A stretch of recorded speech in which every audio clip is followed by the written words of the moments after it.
Mungkinkah kesakitan dalam diri akan terus pudar tatkala memori yang ditinggalkan begitu pelik? Begitulah ungkapan yang diungkapkan oleh seseorang yang merasai kehilangan. Perkenalkan, nama saya Muhammad Zulfikri bin Rusdi. Saya daripada Sekolah Menengah Agama Sultan Zainal Abidin Ladang. Jom sama-sama dengan saya kita menghayati perkongsian yang akan saya kongsikan kepada anda tentang sebuah judul buku yang bertajuk Yang Tinggal Hanya Kenangan karya Ainul Muayyanah. Hey, aku nak tanya ni, suka kopi atau suka teh? Kalau diberikan pilihan, korang nak pilih kopi ke nak pilih teh? Mesti ramai yang pilih teh kan? Sebab teh ni mempunyai rasa yang unik dan juga mempunyai rasa pahit, manis, tawar dan juga cita rasanya yang berbeza. Kalau kopi jika kita minum, sentiasa mempunyai sisi pahitnya. Kopi sentiasa mempunyai sisi pahit yang tak dapat disembunyikan. Begitu jugalah kehidupan yang dilalui oleh seorang insan yang sangat kuat yang bernama Camellia. Camellia merupakan anak tunggal kepada ibunya dan dia sangat rapat dengan ibunya. Dan dia bekerja di sebuah syarikat buku. Manakala ibunya Aisyah merupakan ibu yang sangat penyayang, menyayangi anaknya daripada kecil hingga dewasa. Dan juga seorang yang suka menyimpan rahsia. Camellia ini mempunyai seorang ayah.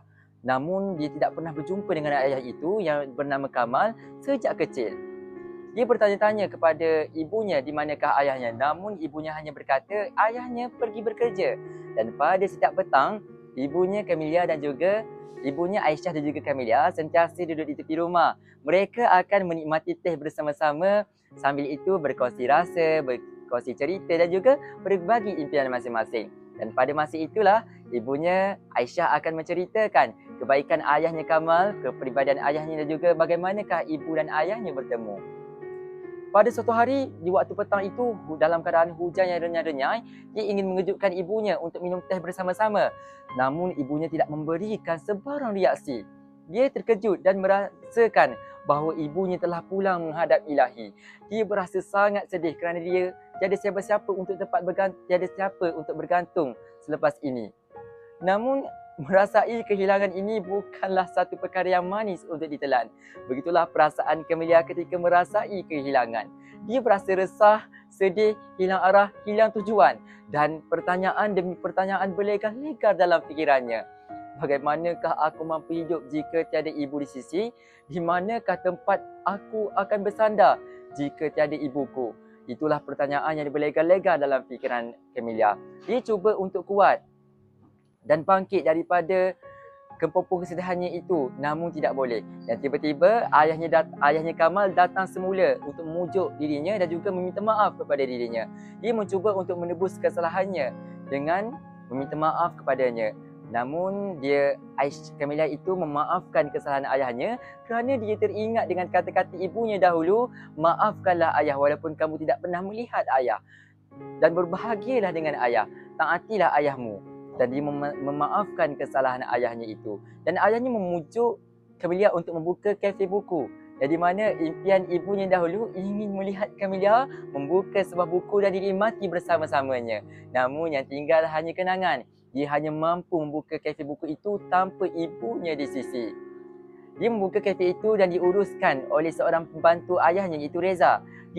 Camellia tidak mahu mengurus kafe itu kerana dia hanya mahu bekerja di tempat kerja lamanya iaitu syarikat buku itu. Dan pada masa yang sama dia ingin bekerja dan dia hanya ingin menikmati kopi di situ pada setiap hari. Dan dia berkenalan dengan seorang insan yang bernama Reza. Reza ini merupakan seorang pembantu daripada ayahnya dan Reza sentiasa berpasang muka dan selalu nak bergaduh dengan Camellia. Kalau boleh pagi, petang, siang, malam selalu nak bergaduh. Dan pada satu hari, kafe Camellia tiba-tiba terbakar dan diselamatkan oleh Reza.